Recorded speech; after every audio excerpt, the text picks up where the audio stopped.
Bradley Cooper's cinematography does go out of the way to create some very striking silhouettes, but all that does is remind me how far he has to go to be the next Woody Allen, because his dialogue is lacking the complex undertones to keep an audience enraptured while they're staring at shadows.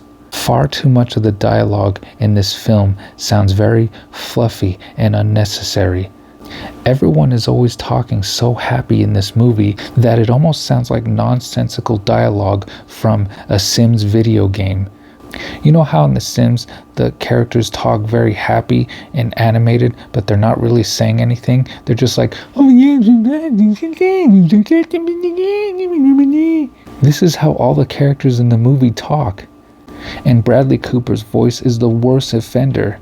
I think because everyone praised his accent in A Star is Born, Bradley Cooper thought he could get away a second time with talking like he has a cold and is in need of Mucinex, but he doesn't pull it off this time. The reason Bradley Cooper's Mucinex accent is such a hindrance to this film, other than the fact that it's really annoying, is the fact that it prevents Bradley Cooper from providing emphasis or pauses to his dialogue. Go listen to the dialogue of any movie written by Aaron Sorkin. Even though Aaron Sorkin writes very long dialogue boxes, you get the gist of what characters are saying because Aaron Sorkin makes sure to emphasize certain words and phrases by isolating them or repeating them. But because Bradley Cooper, or any of the characters in this movie for that matter, never pause or emphasize any of what they're saying, it always just sounds like Sims dialogue. I'm really tired of people making films in black and white. It all started with The Artist, which won the Oscar for Best Picture, and ever since then, filmmakers have confused making a film black and white with being deep. Making the film black and white in The Artist made sense because the film is literally about the silent era. But it doesn't make sense in a movie like Maestro, which seems to have the goal of portraying a colorful love story. Imagine how terrible of an idea it would have been if La La Land was made in black and white. Maestro seems to be trying to go for the same energy as La La Land, but it automatically cripples itself by making it in black and white. In the Maestro, too many scenes involve a conversation which gets interrupted by somebody barging in. Now, this works in Pulp Fiction, where when people barge in, there's somebody holding a gun, or there's some very provocative imagery involved, such as maybe a GIMP. But constantly barging in doesn't work as a plot device if the thing that's being barged in is a boring conversation between two happy people. The Maestro reminds me of that joke on The Office where Dwight says he always barges into people's rooms because he always wants to catch them in the middle of doing something illegal. Perhaps Bradley Cooper was taking advice from Dwight. I think Bradley Cooper so badly wants to prove that he's a student of old Hollywood that he's intentionally using cliched, worn-out tropes as long as they're reminiscent of a bygone era. This way, old Hollywood will always appreciate whatever slop he puts out. The energy of this movie is so overly positive and flighty. Bradley Cooper's Maestro enters this very uncanny valley where I'm not even sure I'm supposed to be completely comfortable with the positive way all the characters are acting. In the middle of this movie, I paused and I turned to my wife and I said, the only way this movie can make sense is if Bradley Cooper starts murdering people suddenly, like the character in Dial M for Murder by Alfred Hitchcock. There are way too many scenes in this film where Bradley Cooper has this big, exaggerated, fake smile on his face. Bradley Cooper has already created a pretentious barrier between the audience and the characters by grayscaling the movie. Now he's going to double down by giving everyone these giant fake smiles. That's why I never connected with any of the characters in this film. When you make a movie overly happy, you create a tension that can only go one of two ways. You either have to make the film extremely silly, like La La Land or Wizard of Oz, or you have to make the exaggerated happiness ironic and come crashing down like Dial M for Murder or like Rosemary's Baby. Another pretentious filmmaking technique I think Bradley Cooper uses too much in this movie is he constantly angles the camera in this movie so that it's very zoomed out of focus, and shows the door frame of a different room. At first I thought he did this technique to give the romantic couple this feeling of intimacy, but he does this for all characters, even when side characters are celebrating in the middle of a party, so it's not for the purpose of intimacy. He uses the same cinematic technique when the couple is arguing as well, so it's not for a romantic feeling either.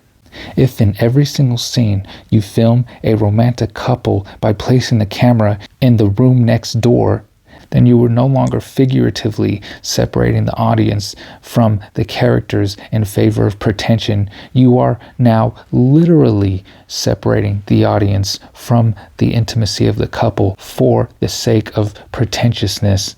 If you go and watch Silence of the Lambs and see the conversations between Hannibal Lecter and Clarice, you will instantly realize how important it is for the camera to be zoomed in on characters in order to enhance the intensity of a conversation. But because the camera is always zoomed out in all the scenes in this movie, none of the conversations in this movie have a weight to them. There's literally a scene in this movie where Bradley Cooper shoots two characters in the backyard and you can't even see them because they're covered up by a fence. How am I supposed to connect with these characters emotionally while they're talking if I can't even see them? I sincerely hate how so much of this film feels like Bradley Cooper's character is being interviewed in the movie. And this really has to do with my personal philosophy regarding biopics. Call me weird, but I think the entire purpose of a biopic is to get to know a historical figure outside of interviews and how they were in their personal lives, not in their public life. So if you only show the character in a biopic through interviews and public appearances, then what's the point of even making the biopic? I could just go on YouTube and watch all the real interviews that the biopic character went through. Making a biopic compiled mostly of public interviews is like going to a candy factory to see how candy is made, and they only take you to the room where the candy is already finished and put in packages. What was the entire point of visiting the factory if I could just go to the store? I'll be honest, I have no idea who Leonard Bernstein is, but apparently he was a very great composer.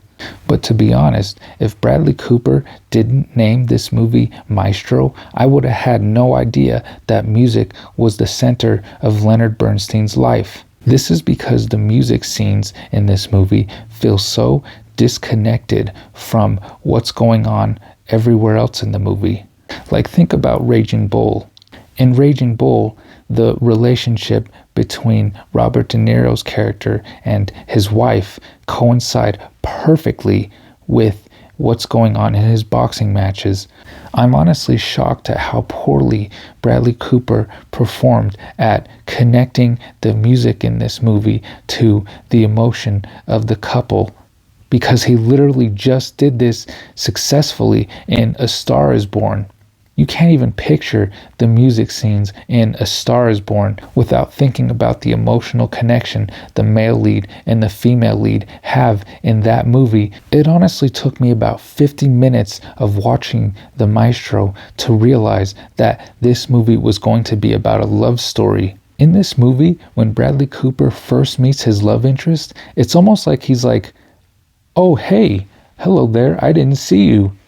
That's not how you introduce a love interest.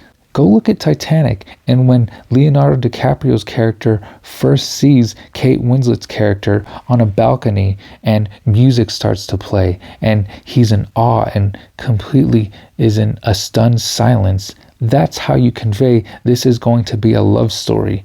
There are an excessive number of scenes in this movie where Bradley Cooper's wife is just sitting down in a chair, stewing in her own anger, silently. I counted at least 3 scenes like this. You only need one to get your point across.